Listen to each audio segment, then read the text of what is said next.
Now let's cover the SSH keys section of the RTFM. SSH keys are used in a variety of applications. I see a lot of different developers using it if they have a number of different hosts that they're logging into, that they're modifying. If you've ever heard of something like Ansible, some of these automated deployment systems, they use SSH keys to quickly authenticate to the target without needing any type of password. So that's the cool thing. When you're using SSH keys, you're using an actual file to authenticate to the target. So if an attacker is trying to compromise that connection, if they're trying to log into that target machine, they have to get that specific file. They can guess passwords all night, all day, won't matter. They need that file, which makes it really secure.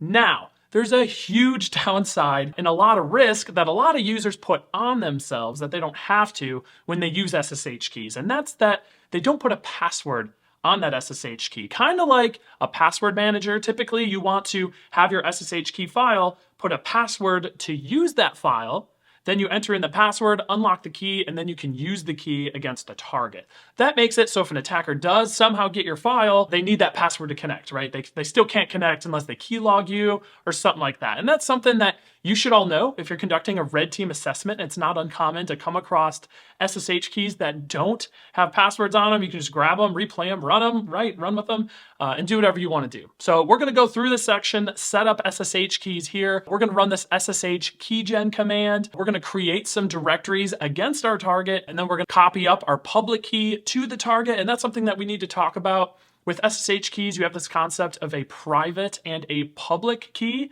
The public key you can give everybody, doesn't matter. It's tied cryptographically to your private key. That's how they exchange and know that you can be authenticated, right? But that private key, that's the one that you'd put the password on. That's the one you want to keep hidden. Don't share that around. But anyway, so we're going to copy up our public key here to the target. We're going to set the proper permissions because SSH is super picky about permissions on their keys. They have to be set appropriately, and we put that in the RTFM for you here. And then this is how you connect out to the target with your key file. You don't have to specify the location. Typically, SSH is going to check a few locations for your private key before trying to send the file up there, but we're going to go ahead and use it. So let's go ahead and get started here. Pull up my terminal. Make sure we're all cleaned out. Over here on the RTFM, just checking my notes over here, we're gonna run SSH keygen. You do have to be careful. In the previous section, you saw there's an SSH keygen. I think it was DSA and RSA. Those are different types of encryption standards. Just make sure that whatever key pair you're creating is secure and can be used on your target. Certain targets don't have out-of-the-box support for DSA or some of those other ones. So I'm just gonna do SSH keygen here. This is just gonna use the default, so we should be good to go. It says enter a file in which to save the key. I'm just gonna leave it default. I'm just gonna put it wherever it wants to go. Now stop right here. This is the important part. Most people just hit enter. They don't put a passphrase on their key, but we always want to put passphrases on our keys. I'm going to give it a super secure password here. That way we're securing it how we should be. It says right here that our keys were saved in home operator SSH. So let's go ahead, do a little copy paste action here and make sure that our keys made it where they need to be. Excellent. So I got it listed out here. You can see here the two keys that were just created. .pub should be your public file. And then the one with no extension is your private file. This is the one that has the password on it. This is the one you want to keep secret. The public file, however, we need to copy up to the target. And since we've already used SCP, we're going to do this a slightly different way, just to kind of teach you all how to use some text editors and other things. So let's go ahead. We will SSH up to our target here. Rogue operator 172.100.110. Put in our password. Awesome, we've officially SSH'd into that target. Now we do need to make a modification to add that public key to the target. So looking over here at the RTFM, make dir SSH. So first let's make sure that this folder does not already exist. So I'm gonna do an ls ali.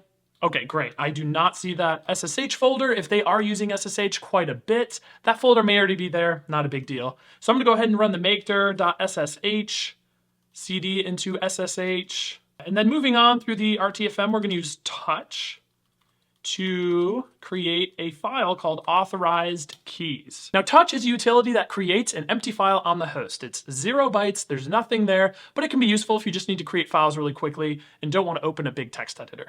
Now, as I mentioned, we do not have the ability to open up Microsoft Word or some notepad or some GUI-based application, right? I want to edit this file in the actual terminal that I'm using here. Now, I'm probably going to get in trouble for this, probably going to take some heat from you all. I'm going to use Nano. A lot of people prefer Vim. I know my brother's a diehard Vim user. It drives me crazy whenever I have to try to use his computer. There's a lot of specific hotkeys to work Vim, and I just don't use it enough to remember. So we're going to use Nano. I think it's a little bit easier here. So let me go ahead and do a Nano on my file right here. Authorized keys. Make sure your spelling and everything is perfect. Now I have this text editor open.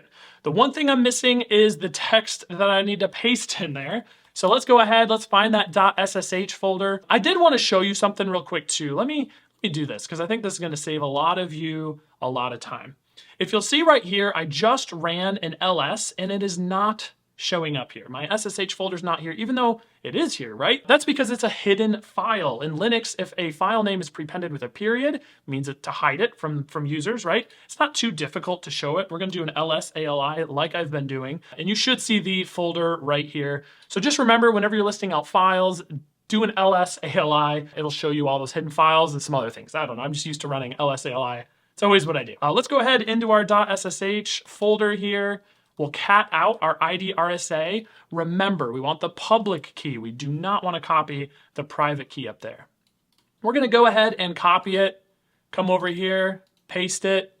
Perfect. Nano is cutting it off a little bit, so just rest assured it does look good. We'll cat it out when we're done. I also want to draw your attention over here. If this was going up on a customer machine throughout a red team assessment, do not leave this rogue operator at Kali attack or whatever your user and workstation was that generated the key. You want to try to blend into the target environment. So just keep an eye on that. You don't want to give yourself away, right? You would want to change it in that situation.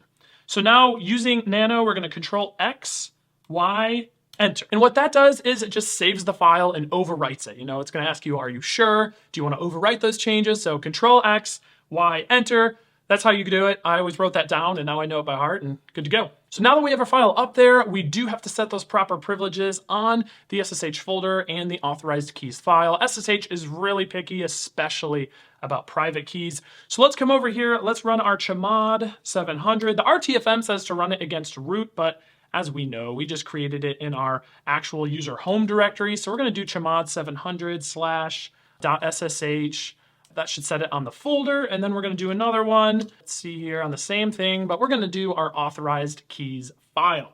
Now with all of that in place, we should be ready to test this, so let's cross our fingers and see if this works. So I'm going to go ahead and exit out of that SSH session, and then let me do an ls here. Let's see where we're at. We want to go to our SSH folder. Again, SSH does try private keys generally, but we're going to give it the TAC I option, and then we're going to give it the key file we just made, right? ID RSA. And then we're going to go ahead, we got to use the username that we loaded the key into, right? If you all recall, we loaded it into the rogue operator directory on that remote machine. So I have to do rogue operator here, put in our IP, and make sure we don't mess it up. And that should work. That looks good. Let's try it.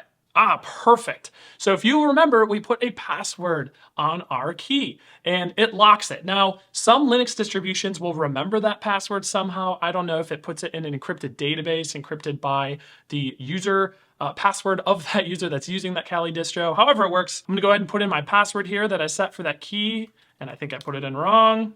We're good to go. As you saw, it did not prompt me for a password in the actual SSH session, just prompted me for that password to unlock that key file. And then we unlocked that key file. We presented a piece of that to the target so they could authenticate. You don't pass the whole key to the target because that would be insecure. And it looks like it worked successfully. And that is how you use SSH keys. They're awesome. I'm sure you'll be using them throughout your different cyber adventures. So definitely keep that RTFM handy just in case you need the commands to generate, set them up, and copy them up to the target. Now, if you want to know a little bit more about SSH tunnels, click through to the next video. We're going to be breaking it all down, drawing it all down. So hopefully it makes a ton of sense to you all, and then setting up a few examples.